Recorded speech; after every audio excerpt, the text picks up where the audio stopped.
एक गरीब डाकिये ने तेज बारिश और आंधी की परवाह किए बिना एक पुरानी चिट्ठी उसके मालिक तक पहुंचाई। लोगों ने उसे पागल कहा क्योंकि उस चिट्ठी के बदले उसे कुछ भी मिलने वाला नहीं था। लेकिन जब वह चिट्ठी खुली तो उसमें लिखा एक सच न सिर्फ एक बिछड़े हुए परिवार को मिला गया, बल्कि पूरे गांव की सोच भी हमेशा के लिए बदल गई। ऐसी ही दिल को छू लेने वाली कहानियां सुनने के लिए आप देख रहे हैं नई कहानी नई सीख। आइए शुरू करते हैं आज की कहानी। आखिरी चिट्ठी। शिवपुर गांव में मोहन नाम का एक डाकिया रहता था। उम्र लगभग 60 साल हो चुकी थी। सफेद बाल, झुर्रियों से भरा चेहरा और कंधे पर वर्षों पुराना डाक का थैला। मोहन पिछले 30 वर्षों से गांव-गांव चिट्ठियां पहुंचाता आ रहा था। गांव में लोग कहते थे, अगर मोहन ने कहा कि चिट्ठी पहुंचेगी तो वह जरूर पहुंचेगी। मोहन के लिए डाक बांटना सिर्फ नौकरी नहीं थी, बल्कि लोगों की खुशियां और उम्मीदें पहुंचाना था। कोई बेटे की नौकरी की खबर का इंतजार करता, कोई बेटी की चिट्ठी का, कोई सेना में गए बेटे की कुशलता का। मोहन हर चिट्ठी को ऐसे संभाल कर रखता जैसे वह किसी का सपना हो। एक दिन सुबह से ही तेज बारिश शुरू हो गई। आंधी इतनी तेज थी कि पेड़ तक झुक गए थे। डाकघर के कर्मचारी बोले, मोहन जी, आज मत जाइए, इतनी बारिश में कौन चिट्ठी का इंतजार करेगा। मोहन मुस्कुराया और बोला, जिसे चिट्ठी का इंतजार होता है उसके लिए एक दिन भी बहुत लंबा होता है। इतना कहकर वह अपनी पुरानी साइकिल लेकर निकल पड़ा। रास्ते में उसकी साइकिल कीचड़ में धंस गई। वह पैदल चलने लगा। भीगते भीगते जब वह एक पुल के पास पहुंचा, तभी उसके बैग से एक पुराना लिफाफा नीचे गिर गया।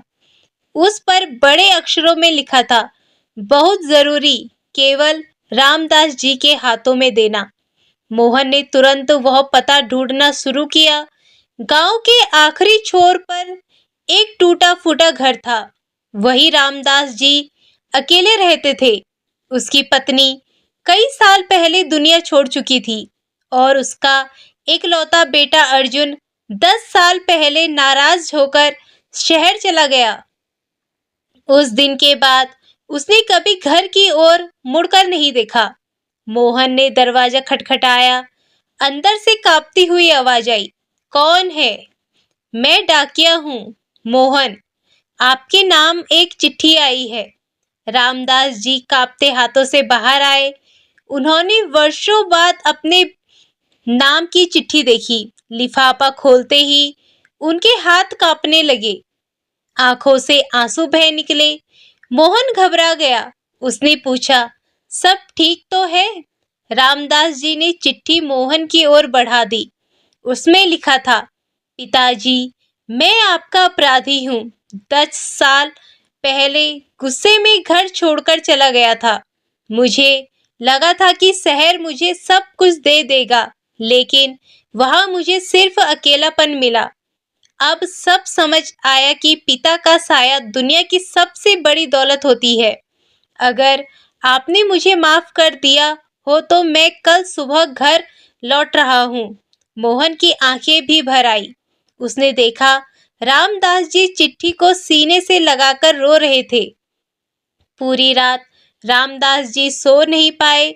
उन्होंने वर्षों बाद अपने आंगन की सफाई की, टूटी हुई चारपाई ठीक की, अपने बेटे की पसंद की खीर बनाने की तैयारी की।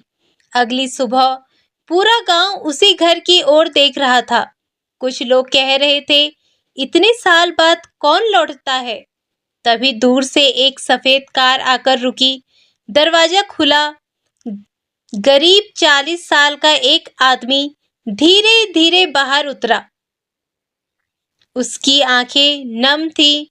चेहरे ही उसने अपने पिता को देखा। वह दौड़कर उससे गले लग गया। दोनों कई मिनट तक बिना कुछ बोले रोते रहे। यह दृश्य देखकर गांव के लोगों की आंखें भी भर आई।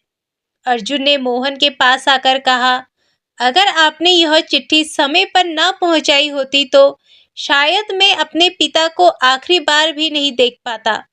मोहन बस मुस्कुराया। उसने कहा, मैंने कुछ नहीं किया बेटा, मैंने सिर्फ अपना फर्ज निभाया है।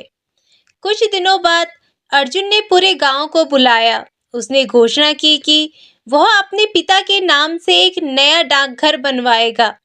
डाकघर के बाहर एक पत्थर लगाया गया जिस पर लिखा था, यह भवन उस ईमानदार डाकिये मोहन के सम्मान में बनाया गया है जिसने हमें सिखाता है कि समय पर पहुंचती एक चिट्ठी किसी की पूरी जिंदगी बदल सकती है।